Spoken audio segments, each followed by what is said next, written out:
This is the Aftermarket Radio Network.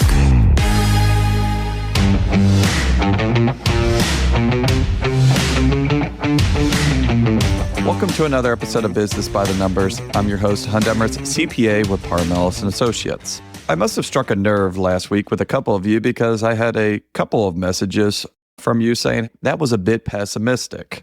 And for those of you that said I was being pessimistic, since I recorded that episode, the market is down almost 2%, and you can now finance your DoorDash purchases using Klarna to buy your food now and pay for it over the next 6 months. So if you think that that's what a perfect economy looks like, then maybe you know better than I do.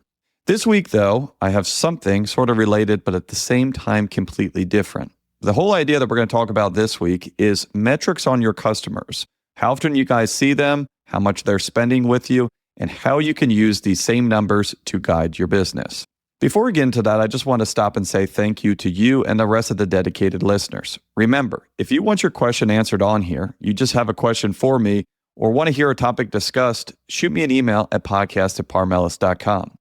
Need accounting and tax help for your business? Give Parmelis a call or a text and let us know how we can help you and your shop. Shoot us a text at 301-307-5413. And lastly, we cannot forget our dedicated sponsors, NAPA and Promotive, for being such loyal supporters of the show. If you need to hire that new rock star for your team or you need a new shop management system, give them a call and let them help you just like they have hundreds, if not thousands, of other shops just like yours. Hey, did you know that NAPA is on-site training plus 6 days a week support? It all starts when a local representative meets with you to learn about your business and how you run it. After all, it's your shop, so it's your choice. Let us prove to you that Trax is the single best shop management system in the business. Visit them online at napatrax.com. That's NAPATRACS.com. It's time to hire a superstar for your business. What a grind you have in front of you. Great news, you don't have to go at it alone. Introducing Promotive, a full-service staffing solution for your shop. Let them do the heavy lifting and enlist your hiring partner online at gopromotive.com. I feel like this is really kind of a core episode about what this podcast is all about. Running your business based on the numbers and kind of seeing what you're emotionally feeling and getting into the actual numbers and metrics of your business to see if you're making the correct decision, emotional decision, or really if you can probably just shed any insight onto an uncertain situation. Like a lot of things, this idea came from a conversation that I had with a client, but this conversation actually probably happened 4 or 5 years ago during COVID. And this is a local client here in the Maryland, D.C. area. And if you were not aware of it, and it still probably is, the Maryland, D.C. area was probably the hardest hit market in the country. And why? You'll find out in a little bit. Here is what he found out, and later what I found out, and now what you guys are going to find out. He had an exercise because, let's be real, his business was not doing well. This is an example of what we saw a lot in COVID, but specifically in this area. And some of this you guys might not be able to kind of connect with. I get it. COVID for a lot of my shops was the best time. Maybe had a little bit of a slowdown, but after that, I had most of my clients having pretty record years. Even if you say, Hunt, COVID never affected me, this is not for me, believe me, this episode is still for you. Give you a little bit of backstory on this shop because it is kind of important. Long-time shop. My client has not rented the whole time, but this shop has been there for a long time. Probably doing about $2 million a year or so before all of this, and a very, very loyal customer base. I would say virtually zero money spent on advertising, and this is a very, very important aspect of that. Like a lot of shops, COVID hit, and so did his sales. I don't think that there's most places around the country outside of a handful that did not see any downturn, even if it was temporary, even if it was a very short-term thing. But 6 months went by, still didn't see the bounce back. 8 months went by, still didn't see the bounce back. And really, this whole exercise of what we're talking about came pretty much a year later. If I had to guess, this was probably spring of 2021 that we were speaking, and after he had done what we're about to talk about. This client is probably one of my more numbers-focused clients. So as you can tell, this is something that kind of comes from like an accountant's mind. So when he told me what he did, I said, wow, I love that. And with his permission, said, let me share this with other people. Some of you guys have heard this. I've talked about this with individual clients before, but never really done it on an episode. And I thought today, in this current climate, what better time? How does COVID relate to today? Yeah, we're still not to the end of the episode, guys, so just stay with me. What he did here, and I recommend everyone to do this, it's a great time of the year to do this, was to kind of recap his previous year numbers. I know you might be saying, Hunt, we've already done those. You went down, you did the sales, you did the gross profit. But let's take a look at this even farther. What did the numbers say? The sales were down. Again, is this to be expected? Yeah, I mean, my client was not doing well. He was broke. He was getting hit hard. So he knew that his sales were down. Gross profit percentage, was that down? Well, yeah, that was of course down from a percentage standpoint because his costs were relatively similar. He had the same team, paid them a similar amount of money, but they did not have the cars to do the work. They did not sell the hours. So gross profit from a percentage standpoint, from a dollar standpoint, all down. Like a lot of you, his overhead was actually up and up a good bit during COVID, and maybe is still today because we saw and are still seeing sky-high inflation prices. You guys are starting to see why we're doing this now? And then obviously if sales are down, gross profit is down, and expenses are up, what do you think that his profit looked like? It was way down. This exercise started the same place that this exercise starts for all of you. Had a bad year, need to recap. I want to understand why. I want to understand how. Let me look at my financials. Now, the thing about it is a lot of you have done this part. You've went down and you have seen all the issues. You have asked all the questions of your numbers. And for some reason, you think that those numbers have provided all of the answers to you. My client, as some of you might find out pretty quickly here, knew that he did not have all the answers. Numbers don't lie, but they often don't tell the entire story. We're not robots. Numbers can't tell you everything what we need to do. We don't read lines of code with ones and zeros. What did he do to add some context to these numbers? Because he had still not learned anything that he didn't know. I know my sales are down. I was looking at my shop management system. I'm looking at my hours. I'm looking at the faces on my guys. So seeing these end of year financials did not really give me any new data. What data this gave me is, wow, if my sales are down 25%, my financials are going to look really darn bad, aren't they? And they did. What his next step was is really kind of changed his business, and this has helped a lot of other people, so that's why we're sharing it now. He knew something was going on, but COVID was a very good example because he had no idea what was going on. If you want to look at recessions, if you want to look at world wars, if you want to look at a number of different things, even something of the most terrible things we've ever seen happen have happened before. We have history, we have track records, we can go back and look at it. COVID, a worldwide pandemic, we've never seen one before, knock on wood. Hopefully we will never see one again, but no one knew what to do, and neither did my client. Customers didn't either, but he needed to know what they were thinking, what they were doing, because if the customers weren't coming in and weren't spending money, he knew that he needed to figure out why. If you don't understand why, how can you fix that issue? What he figured out is this. He has a basic premise or a basic idea of what his customers look like, and I hope you do as well. This is a local shop here. It's a European shop, not necessarily European, but I would say tend towards the European market on this while still doing domestic. Probably a more middle to upper class client base, and obviously being where he is, a large concentration on government employees and government contractors. He talked to his client during COVID. All of his clients have money. None of these people were laid off. A lot of them were not working, but still getting paid. All of my customers still have a job. This is 2020. These are government employees. Of course, they still had a job. In 2025, again, you might see where this episode is going. And all of my customers are working remotely. And that was the big thing for this area, is what he found out is all of my customers have more money than they ever have, which should be a good thing for my business. All of my customers still have a job, but they aren't necessarily going into their job, so they have more free time. This is, again, should be a good thing for my business. If he stopped right there, he would, again, be very confused. Numbers are looking bad. Kind of current or local economic indicators are looking really good. What is going on here? Till he asked that last question. What is different? Oh, I'm not driving. I'm full remote. My car hasn't left the driveway for weeks. Once he talked to a couple clients, he realized, oh, I have a big issue here and I need to figure out more. I still know these people are not driving, but I don't know how, when, why, how much less, and what I can do to change it. So what he did is something I recommend that all of you guys do. Even if it's not a worldwide pandemic, a global pandemic, COVID, talk to your customers. Does this mean you have to do it? No. Does this mean someone in your shop should be doing this? Yes. Talk to your clients. The whole thing is you're trying to build this business to satisfy, to please, to get money from them. Yet a lot of you aren't even speaking or talking to them to understand what they want, what they don't like, et cetera, et cetera. What he did is he called as many of his clients. My client called some, his advisor called some, his manager called some, but they were calling people non-stop. A lot of people have asked this in the past, well, he's slow. So was he trying to sell work? Sort of, but as we'll find out, he felt that the issue was, my guys are doing fine selling. This is not the time to do high pressure sales. This is the time to listen, not talk. Mostly they were learning, but obviously if you're calling this many customers, you're probably going to sell a couple of jobs too.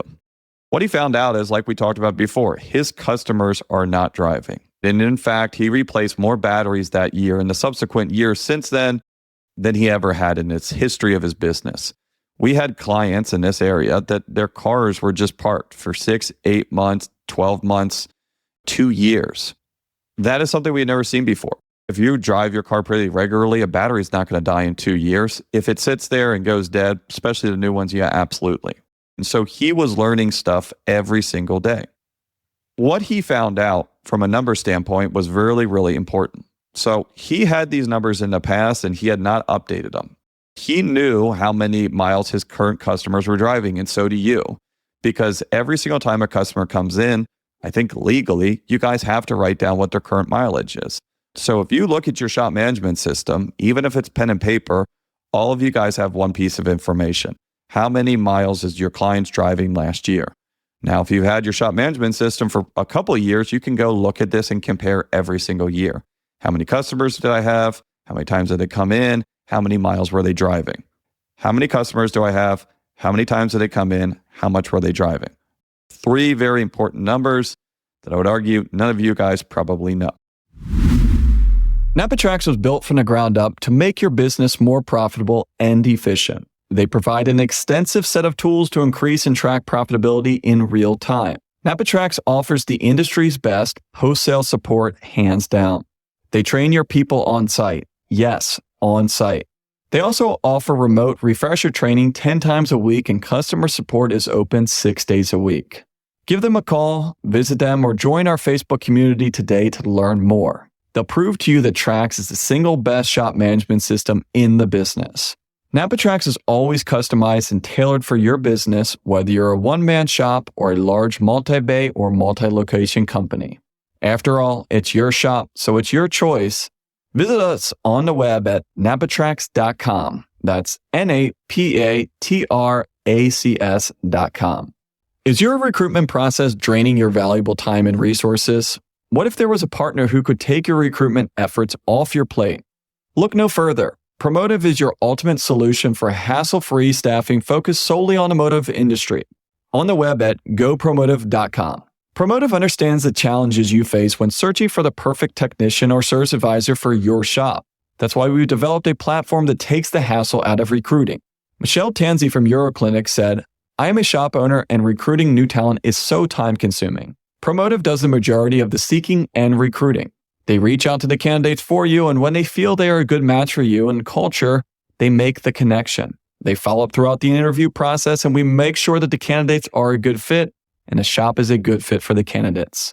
I admire that they genuinely want both parties to win. They recruited and paired us with a solid B-Tech and Master Tech. Both left a dealership position and are still part of our team. We are very happy with the character and culture match, and both technicians have become valuable team members." Visit our website at gopromotive.com today and join the growing community of shop owners who have found their ideal team members with Promotive. What my client found out was pretty shocking, but not surprising, and really explained a lot about his business. His clients used to average around 10,000 miles a year, and he used to see his client every 5,000 miles for oil changes. This is very common. Yours might be 5, yours might be 8, but he saw all of his clients around 2 times per year. Okay. These numbers, 10,000 miles is probably a little bit lower than the average just because of where we are. I think the average person drives 5,000 miles a year. How many times do they change the oil? Hopefully 3. Realistically, probably twice. I don't know. You guys would know these numbers, not me. What my client found out is the same customer base that used to be driving 10,000 miles a year is now only driving 7,500.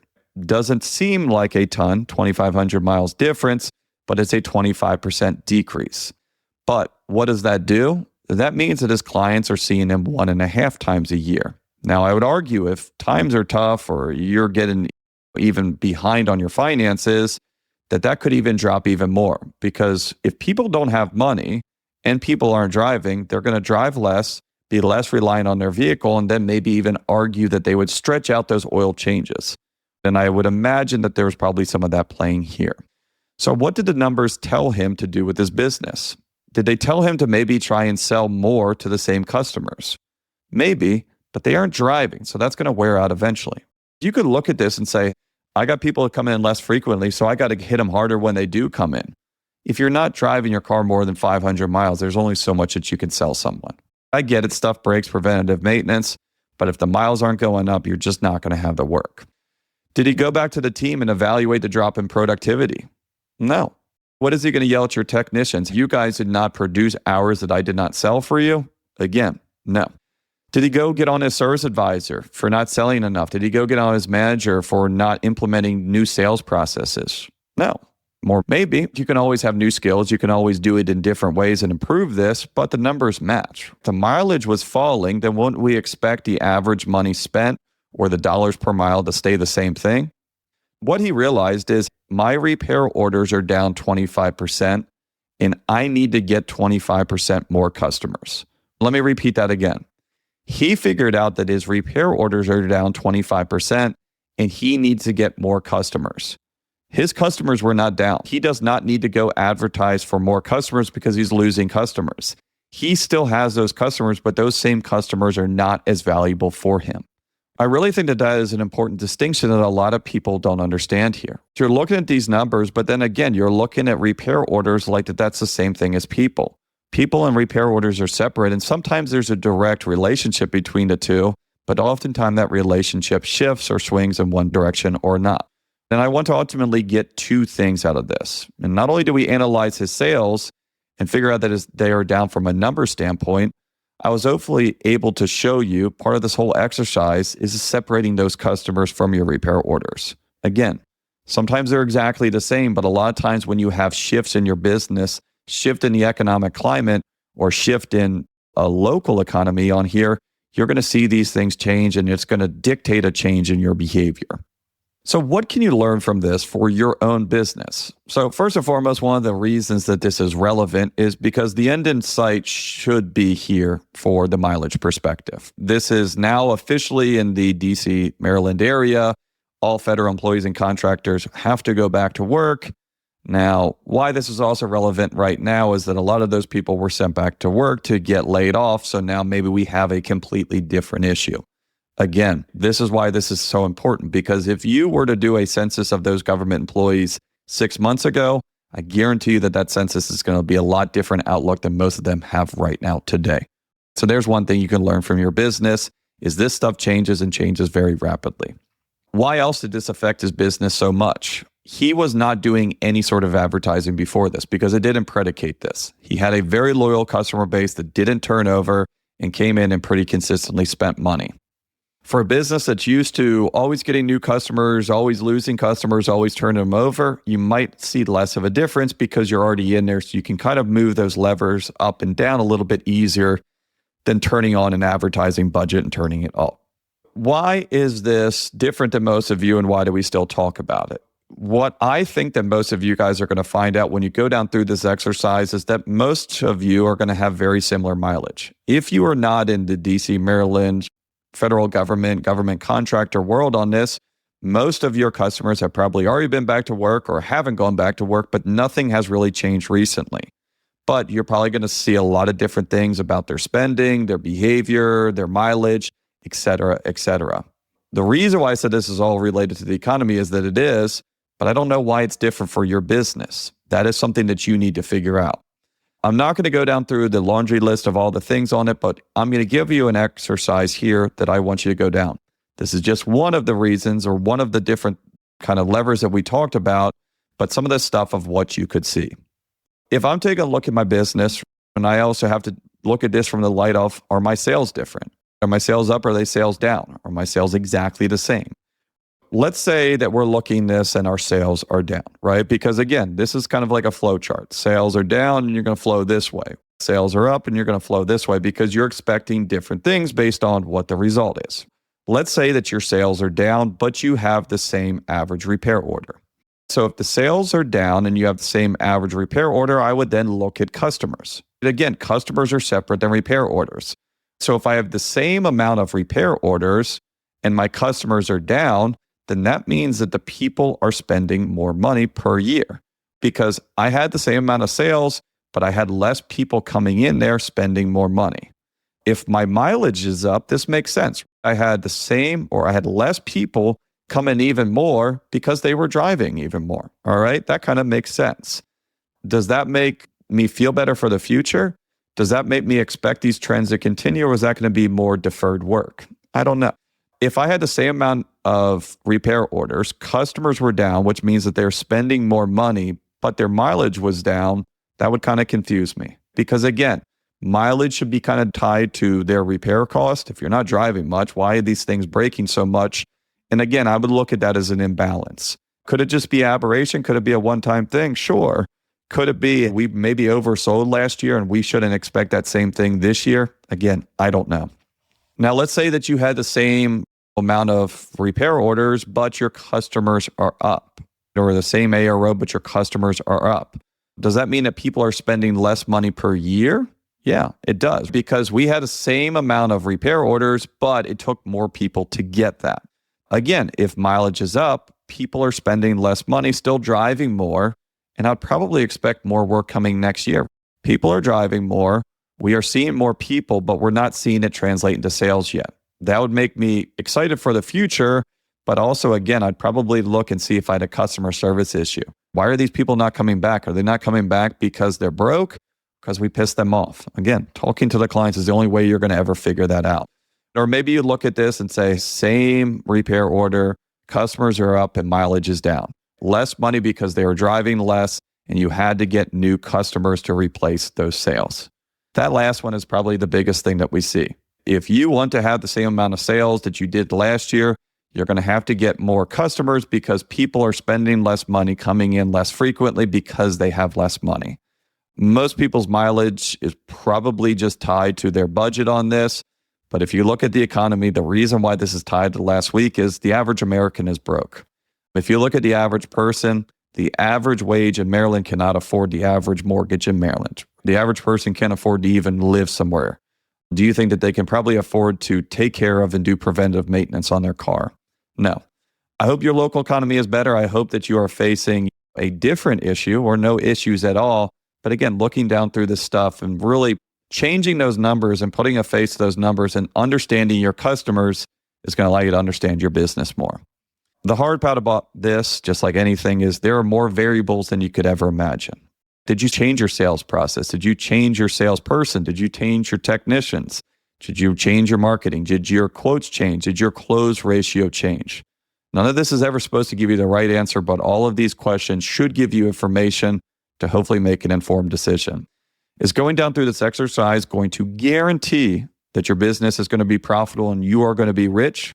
No. But if you do this, I can guarantee you that you will never have to finance your DoorDash purchase. Again, please share with friends. If you have any questions, ideas for future episode, shoot me an email at podcast@parmelis.com. If you want to talk to me about accounting and tax services for your shop, shoot me a text at 301-307-5413. And thanks again for listening to the Aftermarket Radio Network. And don't forget to check out the rest of the shows on the aftermarketradionetwork.com and on your favorite podcast listening apps. Check out Craig and Speak Up, Matt Fonslow, Diagnosing the Aftermarket, Everything Else, Brian and Kim Walker, Everything Marketing for Shops, and Chris and his Weekly Blitz. So thanks again for joining me on Business by the Numbers. Stay safe out there, and I will talk to you all next week. You've been listening to Business by the Numbers with Hunt Demarest on the Aftermarket Radio Network. Follow Hunt on your favorite podcast listening app. Let him know what you'd like him to cover. His email is in the show notes. Hunt is all for advancing the aftermarket.